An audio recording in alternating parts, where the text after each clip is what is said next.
Diana Toups, I am so glad you're joining me today. Welcome to the More Than Your Age podcast. Thank you so much for having me. It's a pleasure. Oh, I'm so happy to have you. You so generously shared a good deal of your story with me through email. And I'm just thinking, with a stranger, you don't know me. And I just really appreciate the fact that you were willing to share that, and was just honored that you would share your heart with me, and your willingness also to jump on to the podcast to share your story, complete strangers as well. And I know you told me too that this is definitely out of your comfort zone. So I just appreciate you for doing this and for your willingness to be here. One of the first things that you wrote me is that you stated that you started out as a heathen. I remember that part, and I was like, ooh, how so? So I'm curious, what did you mean by that?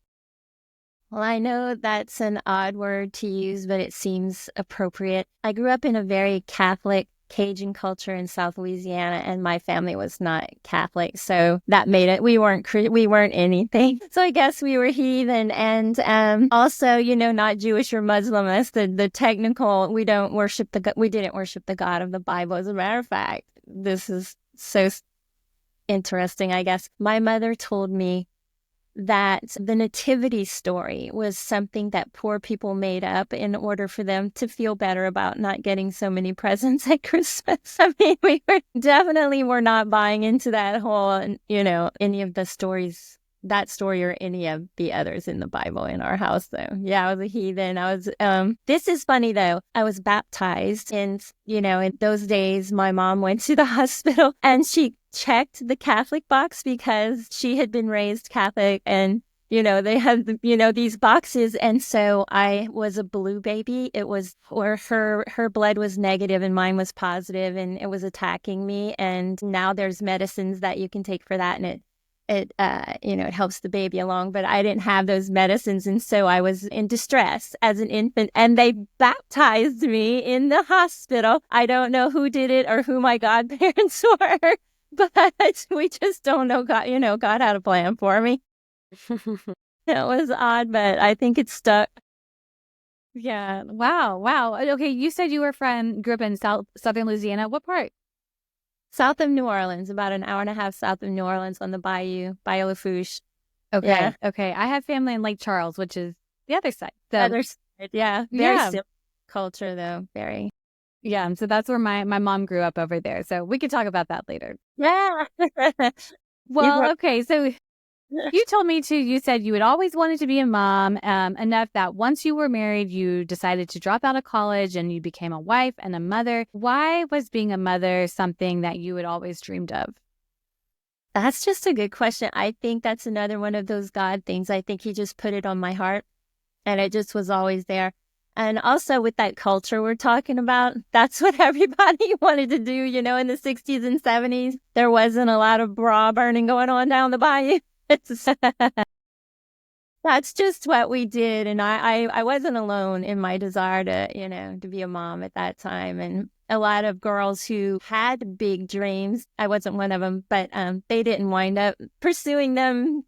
Most of them became moms. So, yeah. So before you quit college, what did you study? I was in general studies. I started off in lots of stuff and, couldn't figure it out. So I'm actually back in college. Did I tell you that? No. College. I've been a senior in college at LSU for 40 years. No, you did tell me. You did tell me that. Yes, I remember, because I think I maybe might ask you that later. Wow. Yeah. Yeah, sorry, I inserted that in the wrong place in the interview, but yeah. That's okay. I'm proud of myself. I just finally decided what I want to do with my life, I guess. Well, every season. Yeah, but you said too, it's like, at that time in your life, being a mother was your dream. And, a lot of other women have that same dream, and that's totally okay and wonderful. And thankfully you were able to live that dream, and you got to stay home. You also told me, you said, for me, I didn't have dreams, even though being married was. As soon as I was married, I started living my dream. I always wanted to be a mom. I ignored all the negative flashbacks and forged my own path with my boys by breastfeeding, homeschooling, organic foods, etc. we had a glorious time and loved every second. I was just so curious to know, what were some of the negative flashbacks that you've received? Gosh. Well, I married into a family. Oh, gosh. His mother and my mother were kind of polar opposites. So my mom thought that my kids were going to be dumb and I was doing the wrong thing. And his mother thought they were going to be too smart. So right off the bat, there was no support for that. And both of them, neither one of them had breastfed their kids, and they thought it was odd. And there was just a lot of, took a lot to kind of do it my way, because I'm not the kind of person who's used to saying no, but when it comes to my kids, as you probably know as a mom, yeah, I'll do anything for them. That it wasn't hard to say no, but it was said a lot. Really? What's interesting too is that you said that breastfeeding was kind of like not as common. And then now I feel like it's kind of shifted, where some people will look down on other people if they're not breastfeeding, and then like organic foods. Now it's like organic foods. And then even homeschooling, because you decided to homeschool, but you said not for any type of religious purposes. What was your reasoning for homeschooling at that time? We just moved to Florida, and we had been in Springfield, Missouri with my husband's job, and kindergarten was not mandatory. And, my kids already knew how to read and write. And I was like, well, we're just going to skip kindergarten because we like to travel. And we came to Florida, and kindergarten was mandatory for these kids. And I was like, well, the government's not going to tell me when to take a vacation. And it was just as simple as that. We're just going to address this next year when they have to go to first grade. And we figured it out in that year. I thought, I had never heard of homeschooling. It didn't sound like something legal to me. And it was kind of at the pioneering stage, I guess, back then. And I just found my people. It really worked for us. Did you have a lot of co-ops or just like groups that would meet up together, like for socializing, or did you guys kind of stay to yourselves at home? Like, what did that look like? Because I feel like now, because of COVID, there's so many options for schooling, and people are just thinking of there's just a million different things. At least I see that now. I was lucky. I had the freedom to either join or not join. Like I said, we traveled a lot. We drove all the way to the Arctic Ocean, in Alaska. We went to all 50 states. We took a trip to Hawaii. We just were on the go, so it worked for us. But we were also home a lot, and I had several groups that we were a part of. And one of them was they had all been forged by very, very brilliant women, more brilliant and dedicated than myself. And there was a lawyer, and a judge's wife, and a doctor's, and a doctor's wife. Anyway, they already had this lovely co-op set up for us. And they had this one group, it was called Country Club, that they kept inviting me to. And I was like, oh no, that doesn't sound like me. We won't be going to the Country Club. And of course, studying a different country every month, which it was the best thing we ever joined. My rebel self wasn't going to be in their country. You have to be careful what you say no to sometimes. That's so funny. Well, so did your boys, did they graduate what would be early and then head off to college sooner than expected, or because you did travel all the time, it was just, I know at 18, then we can kind of move on to the next step? Yeah, would have, but we did, and I had lots of friends who did that. They had their associate's degree at the same time they would have graduated from high school, but we didn't do that. They did wind up testing out of a lot of stuff. They both got scholarships to college. They didn't wind up being dumb. The breastfeeding didn't scar them for life. And you asked me how I felt when they, finally went to college, because I'd had them home. Can you imagine? You had these boys at home all this time. I mean, we literally lived together in a square tin box and went to the Arctic Ocean. I was really ready for them to go to college, and they were ready to go. It was the easiest transition you can imagine. I did cry a little bit. I didn't let them see it. And then, you know what? 2 weeks later, they're home with their laundry. So they don't actually, one of them still lives next door and the other one lives down the street. Wow. Yeah. And my grandkids are here too. It worked out. That's really neat. Okay. So you said we spent 18 plus years together. We're in close quarters. I love you. Goodbye. Farewell. I'll see you in a couple weeks for your laundry. So emotionally, you were doing fine. So then because your dream it didn't end because you're always going to be a mother, but that season ended. What did you think you were going to, what was life looking like for you then at that time? It's a good question. I spent a lot of time praying, just searching for the peace, breathing it in and just searching for the peace. And I started volunteering, every time the church doors opened. And I volunteered it was a pregnancy resource center where we helped women who were not abortion minded, who had already decided to keep their babies, just to help them with education on breastfeeding and all the things I had done, and yeah, it was a good time for me. I was in there 3, 4, 5 days a week, just loving on these mamas, and their babies. Yeah. That's really special. Well, okay, so we talked a little bit at the beginning. You were a heathen, and then you just said, "Oh, well, I was, I heard about this through my church." So at some point, you were, no longer a heathen, I guess. You decided that your faith was of importance to you and following Christ was important to you. At what point in your life did that happen? It happened at about 30 years old when I had my first son. And yeah, you have to make those kinds of decisions. And so honestly, my mother-in-law seems backwards, but she wound up doing me a favor. She wouldn't allow her son to date me because I wasn't Catholic. So I started looking at the church back then. At first I was like, no way, not this. And we didn't talk for a month or so, but he was my guy. We've been together 30 years now. So yeah, the Catholicism came along with him. And I dove into it when I was about 30, and I wound up leading study groups and just, reading the Bible from cover to cover and all the supplements. And yeah, I got to know my faith, and it's been a bonus. Let me just say that. Yeah, you had also told me too that just along the path in your life that there were scars that came along the way, and you had some pretty deep scars before you really dove deep into your faith, and potentially even after. Which were some of the scars that had a lasting impact for you?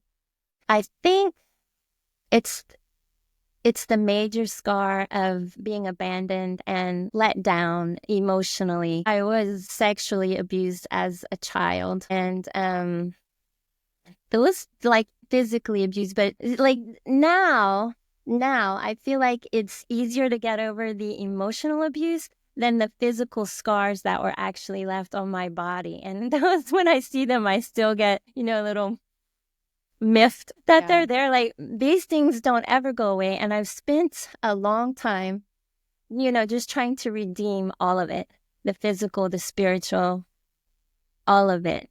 And I'm doing a pretty good job, but I do think it's a life's work. It goes on forever. And, I don't know if I'll ever be truly healed, but I own them. I've taken those experiences and put them into my passions. And, not me alone, Yeah. God has been with me the whole way. It's like, I think I wrote to you about the art of kintsugi. It is this Japanese art where they repair bowls that are broken and they fill in all of the cracks with gold. And when they're done, the bowl is more beautiful and stronger than if it had never been broken. So yeah, that's me that I try to do. That was a beautiful analogy. And, something you just said now too was that you had worked so hard just on redeeming the scars and the things that happened. And we don't have to talk about this if you don't want to, but what have been some things that have helped you in this redeeming of these scars and to getting to where, like you said, this is a lifelong process. This is not we're all fixed. It's that goal that's forming. I really don't know. I don't know. I think it is embracing this common theme in my life. When I started my charity, I got kicked right out of my study group that I found at my church. And I realized I was alone. I also realized I've always been alone. It's always just been me and God, in the nest of things, in my most sacred place. I am alone, and it's okay. I've been this way my whole life, and I have these scars to prove it, but I also have the redemption, which is, like I said, more beautiful than if the scars hadn't been there. So it's constant. I have these philosophies on everything. I've been going through menopause, and I feel like I need to redeem my fertility, my loss of fertility, my loss of future children. And I've really been working on it. Like, I've just been asking my 8th grade grandmother, what did you do? Because I know these women are with me, and I can get kind of, maybe it's my heathen-y background, but we're all connected, and my relationship with my ancestors, I think, to answer your question, has helped me, because I see their real life stories of their struggles. These Cajun ancestors were kicked out of Nova Scotia and struggled, and some of them lost their families, and they came and they survived in South Louisiana, and they cooked what they had, and they wound up giving birth to new ideas and new life. And one of them was my grandmother, on down the line. And they had strength that I can draw from, because, I'm part of them. We're part of the same story. It's pretty powerful. I want to share something that you wrote. It was quite beautifully written. So I'm going to just pull it up and read it for you, for the listeners. You said, "Many glorious years later, my life started to change." So we're talking post having kids in college and them living at home, just for the reference for the listeners. So you said, "I was filling my days so full, I did not even know anything was missing. It's sort of like when my first grandchild was born. Had he not been born, I would have never realized I was breathing with half a lung. I like to say, and I believe with everything I am, he is my breath. How can we be breathing with half our breath and not even realize it? And yet it happens again and again. I think that is what is meant by seasons. You don't prepare for the summer while there's snow on the ground. You don't prepare for grandchildren while your kids are in high school. You don't stop to think about what you are missing when you are so busy, quote unquote, doing. I knew I wanted to do something more, but I didn't know what that more was. And so I just kept busy." And then that's where she stops, until, Diana, you went to the Holy Land. Mm-hmm. What happened on this trip that completely changed you? I didn't want to go, but my pastor told me I really should, because you can't really get to know Jesus unless you go to his homeland. And it's like visiting a friend in their home. You think you know them, but then when you go to their home, it's just, there's so many unspoken smells and feelings and impulses that you float down upon you when you enter their home. And it's just like that with the Holy Land. As soon as you get there, God picked this spot. It's like the center of the world. It is the center of our world. And so I knew, I just went with an open mind and an open heart, which I do not recommend unless you really want God to tell you what he wants you to do. It's a crazy thing to do. Just my arms are open and I'm on the Sea of Galilee, and it's the most gorgeous sunset. And I live in Florida, and this was a sunrise. I've seen plenty of sunrises and sunsets on the water, and there was something about this one, and it hung in the air, and it lasted forever. And so my prayer was really a long prayer, and I just stood there as the sun rose over the Sea of Galilee, and I said, God, tell me why I'm here. And he did. He really did. He didn't just tell me, he showed me. It's like when the dog, never have had a dog, but I've heard of people rubbing their dog's nose in whatever his business was, teaching him that. It's almost like he just put my nose in here and there, and it was so visceral. And everything, it's like you could taste the ash in your mouth, I could just taste and swallowed and inhaled everything that was going on, and it shook me to my core. Wow. So I'm just this heathen from Louisiana, honestly, just muddling my way, college dropout, what do you want from me, God? But there he showed me, and so I knew it was him. You kind of know when God touches you. I couldn't eat, I couldn't sleep.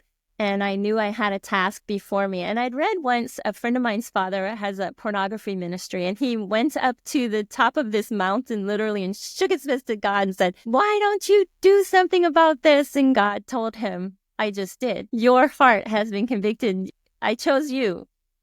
And that's kind of an overwhelming thought to receive when you feel completely unprepared. But when you trust God, I just trusted that he was going to show me what he wanted. And I guess a lot of it, I just had the right amount of ignorance or whatever. But he showed me. And on the plane ride home, I came across this quote by Mother Teresa of Calcutta. And she said, "I alone cannot change the world, but I can cast a stone into the waters to create many ripples." And I'm so glad I came across that quote, because I wish I had read it years before, because it's we don't, like I was talking about seasons, you can't look at the whole picture. You know where your north is, but you can only see what's in front of you or what's in your circle, and that's what you take care of first. And with this charity, it's just one thing that he puts in front of me after another. He hasn't closed any doors yet. As soon as I feel something needs to be done, the doors just open and there's ways to do it. And it's kind of miraculous, really. It's miraculous. So kind of back to the plane ride that you were saying, in something else that you wrote to me too, just I want to share as well. You said that you felt like kind of what you mentioned too, that you were seeing the land through Jesus's eyes, more specifically with his heart. And all you saw was tragedy, bigotry, racism, violence, and hatred in this place where Jesus, the Prince of Peace, was born, the so-called Holy Land, land of love. And then your nonprofit, Bridges for Bethlehem, was created out of all of this. And so back to that plane ride, you realized on this ride home that you don't have to feed every person, just one, like that Mother Teresa quote you mentioned. And so you got to work. So what happened next? I have to say, you feel free to disagree with me, but, in my work, I come across every single time I speak to anyone. I shouldn't say every single time, almost all the time I speak to someone about it. They'll say, "Oh, well, it's a problem as old as, Cain and Abel, and it won't be solved until Jesus comes back." And I truly believe Jesus dwells in our hearts. I do not believe this problem is going to be solved by him coming back. I mean, he might come back, like he said, on a cloud, or, why are you looking up? And I believe that this problem will be solved when Jesus dwells in our hearts in the way that he was meant to dwell. Where when he said, "Love your neighbor as yourself, love your neighbor as your own flesh and blood," that's what he told us to do. And when we all do that, that's when Jesus is going to come back. So I'm not waiting for him to come and solve all the problems. I'm waiting for, like Mother Teresa, I'm going to change this heart and this heart and this heart. If they're open, I don't go around with a sign in the street or anything. But if someone asks me, that's what I would tell them, Jesus doesn't see these man-made borders, and he doesn't discriminate. These are all his beloved children. So, I mean, that's my greatest challenge. I guess feeding them and loving them for me is easy, and buying them medicines is easy, but convincing people not to hate. It's this old crusader spirit, good versus evil, and we're the good guys and they're the bad guys. And that's kind of hard to erase in our culture. But, one person at a time. Yeah. So, you're wanting to make a change, and you're wanting to help, and you see, like you mentioned there, Jesus doesn't see borders, and he cares about the people. So now that you've been awakened to something that you did not even think you didn't even want to go. You didn't want to go on the trip, and then now you're like, God is speaking to you and to do something about it. So what was specifically the something that you knew? Okay, you get off the plane, you see your family. Mm-hmm. What happens? I have this great thing I need to tell y'all. God loves Palestinians too. We tend to be sort of ignorant here about not just about the Holy Land, but about lots of things that we don't know anything about, because, Americans, for the most part, even the most uncomfortable among us, can get comfortable to where we kind of like our lives, And really, I don't know. I just started, like I said, I felt alone. My husband was like, oh, okay, whatever. I'm busy. And my kids were still in college and they're actually both about to get married. They had their own lives. And I don't know, I felt alone and it was good because it's the first thing I've ever done in my life that was just me and God. It doesn't have anybody else's fingerprints on it but mine. It's uniquely mine and it warts and all, the good parts and the bad part, but it's mine. And I have this little fella who works with me and it's just he and I and his wife. And he lives with his wife in Bethlehem and 5 kids. And they all work together and pack food boxes. And his brother helps deliver. And it just works. It's just, this week, we are putting on a seminar for kids age 6 to 10. And it's a conflict resolution seminar in Bethlehem for these kids. And we just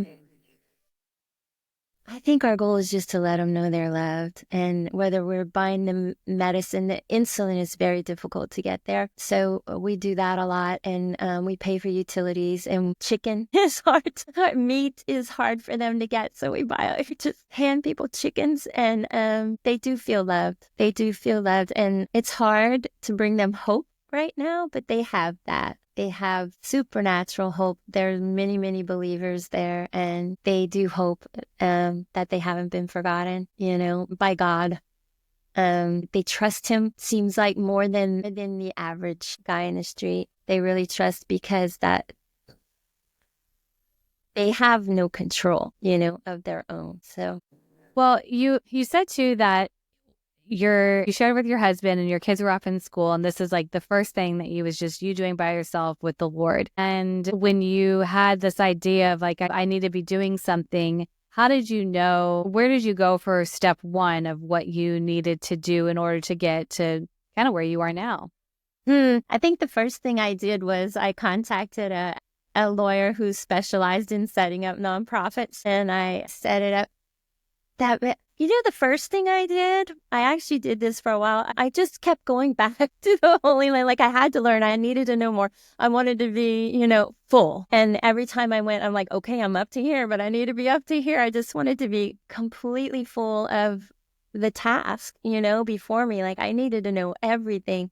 And so the next thing I did, actually, I got back on another trip and I went to every little town in the West Bank that I could go to. And I've been to some little small villages that most Palestinians haven't been to. And some of them are seeing a lot of conflict right now.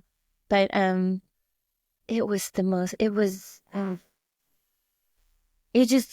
just went in the homes of these Palestinian people and listened to their stories. And they cooked for us. It was a small group of about 8 women, and we mostly visited women. They would cook and just introduce us to their families and tell us their stories. And it was very powerful. Probably the best thing I did. And then I went on different trips, I want to see just West Jerusalem, and I want to see different things. But the second trip really stuck with me in the little small towns. And I've never met a more hospitable people. Even the people in South Louisiana, we pride ourselves on our hospitality. Palestinian people are the most hospitable I've ever met. And that really kind of solidified my goals, I'm gonna help these people. We're gonna be family, not just some kind of white savior, so they're my family. Yeah. So then I started my nonprofit. I used to, when I go back, I just buy a bunch of scarves, like, okay, I'm going to infuse money into the local economy or whatever. And like 100 scarves, and I've come home, like, nobody wanted any more scarves. Like we're good. Don't go CD, she's going to give me for Christmas. So I knew I had to do something, but yeah, the natural step was the nonprofit, my own, And then I know where the money is going, and I know exactly how it's spent. And I got a corporate sponsor that carries all of our business expenses. So now I sound like I'm pitching my nonprofit. But when people donate to me, they can trust that their hard-earned shekels are going exactly where they want them to go. They give me $10 for a chicken. We're going to spend $10 on a chicken. And I say $10 Prices there are very expensive, like more than here, because there's just they're not making any more land, not making any more chickens. It's not easy, but it's I don't know. It's mine. Well, you shared your heart behind the kind of the why and how the nonprofit got started, and this trip, and then seeing the people and getting to know them and feeling like you're family with them. I'd love for you to explain a little bit more about the what of the nonprofit. Like, what exactly, you mentioned the chickens and the scarves, but I'd love to hear a little more about what the nonprofit does. Bridges for Bethlehem. Just to explain it so the listeners have an idea too. The name Bridges for Bethlehem, it was actually a paper written.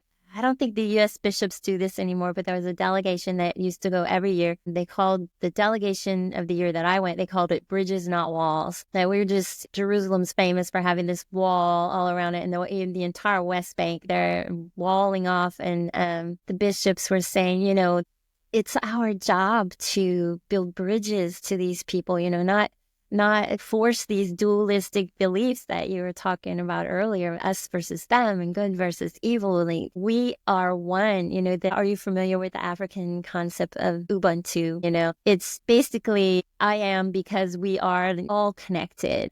What hurts me hurts you. And if I hate you, it's like hating my right arm, and that's what their paper was about. Some truths are just so hard to miss. That one just settled upon me. Anyway, so we named it Bridges for Bethlehem, Bridges, Not Walls. And we just build bridges to these people. And Jesus, he always rushed to the aid of the suffering.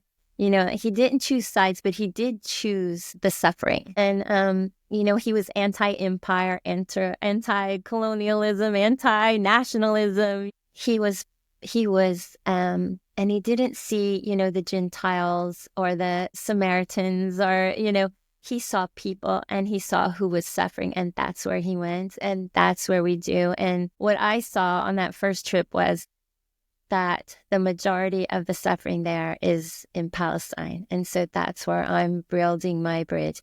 And that's what captured my heart. And it's not like I'm anti anything. I will just go for the suffering and try to alleviate just a little bit of it. And so, before the war, we were doing lots of stuff. We were buying sheep. We were setting up charitable farms, and we bought a lot of scholarships for kids because education is important. And we contributed to a lot of different NGOs, different people who are doing really great things, helping the local community there. But since the war in Gaza and all the closures and lots of people in the West Bank have lost their jobs, we are focusing more on food and medicine almost exclusively. And we utilities, we pay for utilities. Not a lot of people, especially in the villages, have AC and heat, in their homes, but they use gas to cook with. And when it gets really cold, they heat their homes with gas heaters.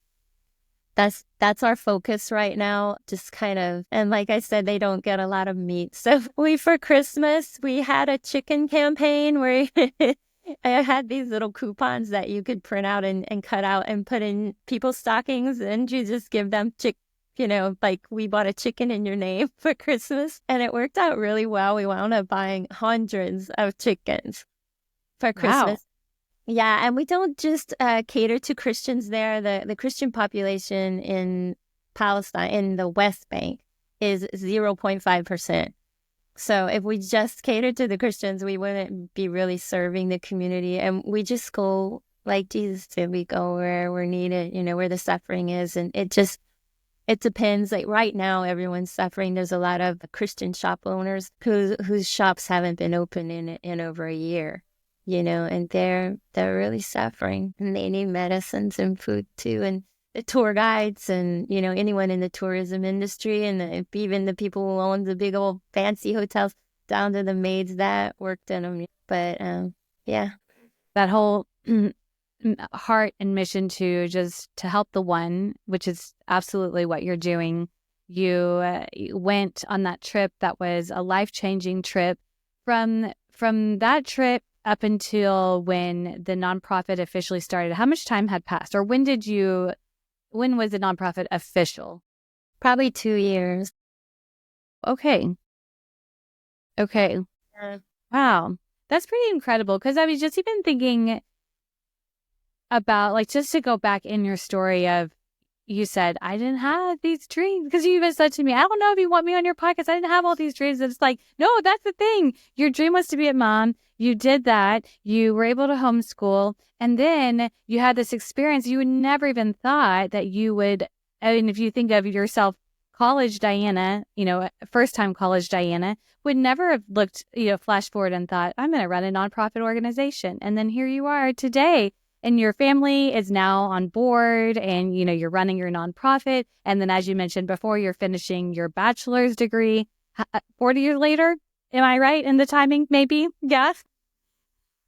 And as I already said to you, you didn't have these dreams as a young college student or a young mom, but now you're breathing in a way that you didn't know you needed, like you had said. And sometimes women, they may be like you as well, content in where they are. Life is great, and that's awesome, until they see something that they can't unsee, like in your case, that happened to you. And so you decided to make a change about it. So for the women who may see the change and just feel stuck and is scared, they don't know if they can do that thing that they want to do, I'd love to hear if you could just encourage that one woman who may feel blocked or limited to pursue a dream or to pursue whatever that is that's stirring in her heart. What would you tell her? Our stories aren't written until the book is closed. And I think we have chapters in our lives, from the very first chapter until even maybe the middle of the book, where none of it makes sense. Like, why was I here? And why did I do? And why? And then all of a sudden you reach this stage in life where you're like, I see why chapter 1 happened. And now it has brought me here. And I just see, just keep writing your story, keep writing these chapters, and eventually you'll have this amazing book, and your dream is not, if you're in chapter 5, your dream is not in chapter 10, your dream is chapter 6, and write the next chapter and the next one. And there it is. There's your beautiful book. That's a great analogy. I love that. I have not heard that yet. I think that is a wonderful analogy. Yes, I love that. Diana, you speak so eloquently. You write beautifully. Do you have any aspirations to write yourself, like a book one day? Maybe that'll be another chapter in your book. Yeah. My son's a writer, actually. Really? Yeah. Yeah. He's a surfer and a writer.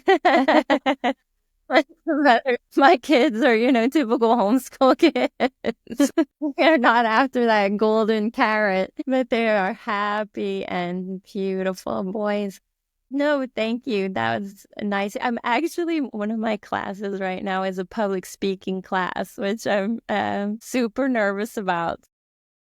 Oh yeah, tell us about what you're getting your degree in now, 40 years later. 40 years, yeah. I'm trying to get a certificate in nonprofit management as part of my general studies degree. So I've been taking these nonprofit management courses and also filling in. Oh my gosh, I have to tell you about statistics. So the year I dropped out of college, I was sitting in my statistics class, and my husband was saying, why are you doing this? We need to get married and on with our lives. And why are you still in school? And I was like, I was in my 5th year of college, I think, at the time. I'm like, I have to finish this. And I'm sitting in this statistics class looking at the board going, oh no, I'm never going to graduate. There's no way I'm going to ever grasp what this is about. And I dropped that class. And one of the first classes I was made to take on returning was statistics, and I lost half my hair. I don't know how many pencils I chewed through. I had to buy a calculator, I didn't even know how to work. Learning how to work the computer is probably the most difficult part. I made an A in that class. Good job. I'm not the same person I was 40 years ago or even, 4 months ago. It was difficult. It was not easy, but I am now a person that can do what she puts her mind to do. And before that class, I might not have been, even nonprofit and all, I don't know, but homeschooling, breastfeeding, I don't know, but that's, it gave me some kind of superpower. Wow, this is a full circle moment too. That is so neat, Diana. I love that. Well, would you share, we're getting close to the end of our time, so I would love for you to share where people can find information about Bridges for Bethlehem, and then if there's anything else that you want to mention too. Sure. We have a website. It's called bridgesforbethlehem.com. I don't pay money for Google, rankings. So you have to type in the whole word, but we're there. And on the website, it'll send you to our Instagram and our Facebook. And we're also on Threads. And that's about it. We have a social media presence. And on Instagram, whenever we give away chickens or, food, I love posting those stories, and they're just so great. You have to go and the eyes, the faces of these children just tell their own story. Yeah. How often do you go back? I haven't been in a while. I went 6 times, but it's been going on 3 years probably since I've been. I really need to get back. I'm already looking at some trips. I was going to go a couple years ago, but my husband was diagnosed with cancer, so sorry. He's cancer-free now. Wow, that's amazing. And he just got his card. So yeah, he's doing great. There's time for things, and last 2 years have been time for, getting him well and playing with grandbabies. I can't be away from them for more than 5. Yeah, absolutely.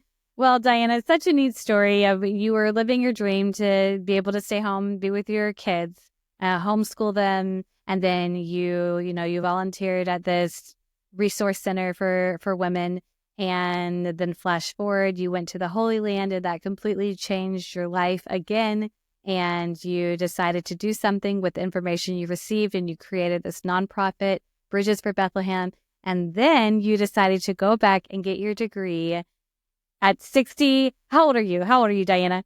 62. 62. Okay. We're proud of our age because this is the More Than Your Age podcast. And so you are doing so many amazing things, Diana. I just appreciate you taking the time and joining me today on the More Than Your Age podcast. You are a pleasure to talk to, and so easy. And I really appreciate that. Absolutely. My joy. Thank you, Diana.